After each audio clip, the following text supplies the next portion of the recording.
Espera, te voy a hacer una pregunta. Si digo I play y luego digo I am playing, ¿significan lo mismo? Si respondiste que sí, caíste en una de las confusiones más comunes al aprender inglés. Pero no te preocupes, porque en este video aprenderás de una forma sencilla la diferencia entre el present simple y el present continuous. Al terminar, sabrás cuándo usar cada uno sin confundirte. Comencemos. ¿Qué es el present simple? El present simple es un tiempo verbal que usamos para hablar de acciones habituales, rutinas, hechos generales, verdades y gustos. Ahora que ya sabemos qué es el present simple, veamos cuáles son las reglas para formarlo correctamente. Para la primera regla tenemos que se agrega generalmente S. Un ejemplo de esto sería He plays soccer. Para la segunda regla, cuando se agrega ES. Se agrega ES cuando el verbo termina en CH, SH, X, S, Z, O. Un ejemplo de esto sería go, que pasaría a goat. Ahora tenemos la tercera regla. Cuando el verbo termina en consonante más Y, eliminamos la Y y añadimos IES. Un ejemplo sería study, que cambiaría y sería studying.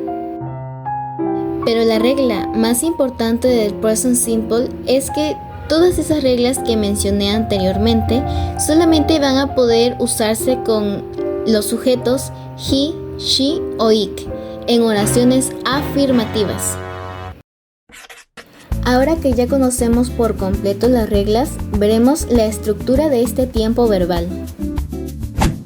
Para las oraciones afirmativas, la estructura es sujeto más verbo más complemento.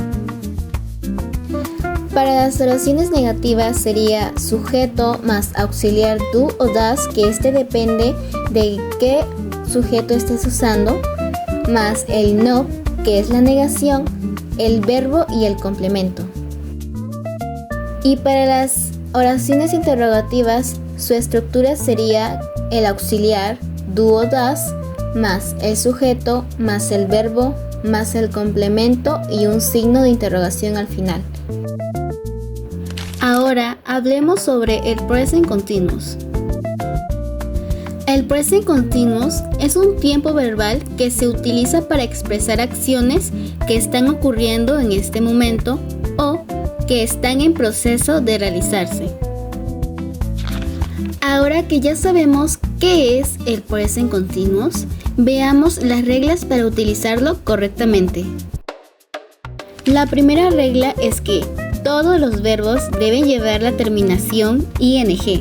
Por lo general, solo agregamos ing al verbo. Por ejemplo, play, playing.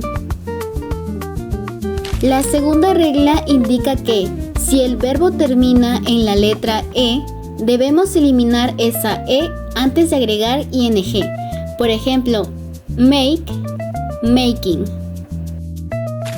La tercera regla señala que si el verbo termina en consonante, vocal, consonante, se duplica la última consonante antes de agregar ing. Por ejemplo, run, running. La cuarta regla dispone que si el verbo termina en ee, se conservan las dos e y se agrega ing. Por ejemplo, see, saying. Finalmente, la quinta regla establece que si el verbo termina en ie, se cambia ie por y y se agrega ing. Por ejemplo, die sería dying. Es importante destacar que, a diferencia del present simple, en el que las reglas del verbo solo se aplican en las oraciones afirmativas cuando el sujeto es he, she o it, en el present continuous, las reglas para formar el verbo con la terminación ing se aplican a todos los sujetos. Asimismo, estas reglas se mantienen en las oraciones afirmativas, negativas e interrogativas, sin importar el sujeto que se utilice. Una vez conocidas las reglas, veamos la estructura del present continuous. En las oraciones afirmativas, la estructura es sujeto más verbo to be, am, is o are, más verbo con ing, más el complemento.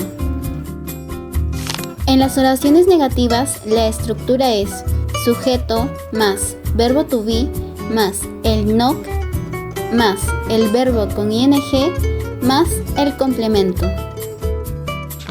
Por último, en las oraciones interrogativas, la estructura es verbo to be más sujeto más verbo con ing más el complemento y un signo de interrogación al final.